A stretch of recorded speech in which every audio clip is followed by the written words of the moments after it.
पुण्यातील drunk and drive प्रकरणातली या क्षणाची सर्वात मोठी बातमी समोर येते।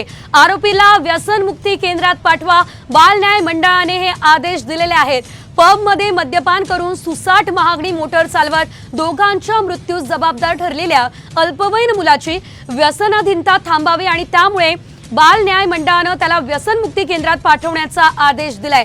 मुलाला मुक्तांगण व्यसनमुक्ती केंद्रात पाठवण्यात यावं असं सांगण्यात येत आहे। हे आदेशच आता देण्यात आलेले आहे। अल्पवयीन आरोपीला आता व्यसनमुक्ती केंद्रात पाठवावं लागणार आहे, कारण बाल न्याय मंडळाने असे आदेश दिलेत। तर या अल्पवयीन मुलानं पोर्शे गाडी चालवत 2 जणांना चिरडलेलं होतं आणि त्यानंतर आता मोठी कारवाई ही केली जाते। अधिकची अपडेट या संदर्भात घेऊयात आमचे प्रतिनिधी सागर आव्हाड यांच्याकडून। सागर, नेमकी काय आदेश देण्यात आलेले आहेत, सविस्तर माहिती। नक्कीच 14 दिवसाची बाल न्यायालयाची कोठडी या बालकाची संपत आहे आणि त्याला बाल न्याय मंडळाने आदेश दिलेले आहेत की त्याला व्यसनमुक्ती केंद्रात पाठवावं। त्याच्या आई वडिलांकडे त्याचा ताबा जो आहे तो दिला जाणार नाही।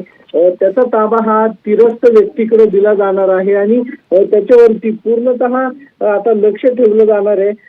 त्याला व्यसनमुक्ती केंद्रामध्ये पाठवलं जाणार आहे।